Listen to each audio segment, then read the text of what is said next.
tient. Je vais vous répéter un petit peu, mais voilà, il y a victoire dans le derby, évidemment toujours importante pour les supporters, et un succès qui a mis du temps du coup à se dessiner. Et il y a encore cette entame de match qui est très bonne, ça se situe un petit peu, mais là cette fois-ci, vous avez pas craqué sur la fin. Ouais, c'est un peu comme le match de Tours au final. Ce qui est bien, c'est qu'on démarre très bien les matchs, systématiquement, donc ça c'est plutôt positif.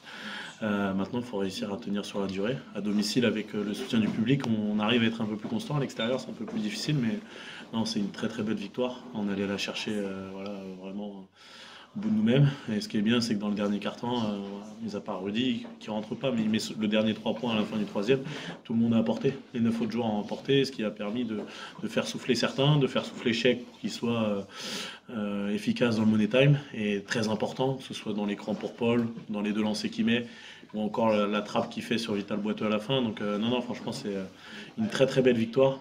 Et on garde cette invincibilité à domicile, donc c'est plutôt cool. Et justement, Tchèque, c'était un choix de le faire rentrer, c'est en deuxième qui rentre, hein, je Bon, crois, si je dis pas de bêtises. en fait, pour moi, si on veut qu'ils soient performants, bah, il faut gérer le temps de jeu. Plus tu les fais jouer longtemps, moins ils sont lucides. Et sur la fin de match, à part Paul qui, je trouvais, était plutôt en contrôle, donc pour ça qu'il n'est pas sorti du dernier quart. Mais non, franchement, c'était très intéressant. Je vous au début, Isma qui a remis de l'intensité.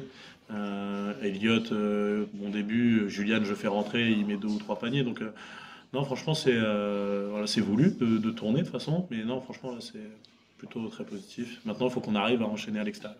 Ouais, et justement, on parlait aussi un petit peu de la fin de match, forcément. Toi, sur le banc, il y a 4 secondes 5, je crois, sur la dernière. C'est une consigne que tu donnes d'aller presser haut là directement. L'avantage, c'est que je connais très bien Pascal, donc je savais plus ou moins ce qu'il allait faire, parce que voilà, il a raison, ça fonctionnait avant, donc pourquoi changer? Donc je sais ce qu'il fait quand il est à -3 ou quand il est à -2. Et Cheikh, c'est beau, c'est bien de le savoir, après il faut l'appliquer sur le terrain, parce que je savais qu'il allait faire sa touche, non, son système 0 alley-oop sur la zone, je l'ai dit à Isma, mais il avait oublié. Mais là, sur la touche, voilà, Cheikh, sur le main à main, il est sorti très fort sur Vital Boiteux, ce qui fait qu'il n'a pas pu attaquer. Et ils se sont retrouvés avec Franceschi, le joueur clutch, mais sur un shoot complètement déséquilibré. Donc non, je trouve qu'on a été lucide sur la fin de match, et je trouve qu'on a réussi à garder notre sang-froid, malgré voilà, les décisions qui penchaient d'un côté ou de l'autre. Je trouve qu'on a réussi à garder notre sang-froid presque, quasiment sur toute la durée, mis à part une faute technique, sinon c'était plutôt très bien. Et l'opposition, c'est peut-être anecdotique, mais l'opposition avec Pascal, toi, c'était quelque chose voilà, comme ça, ou c'est toujours marrant, un signe un peu. Ouais, c'était bizarre. Ouais, j'imagine. Parce que bah, tu joues contre celui qui t'a formé, donc tu as envie d'être bon pour de te mettre à la hauteur. Je pense qu'on l'a été. Le match a été très serré.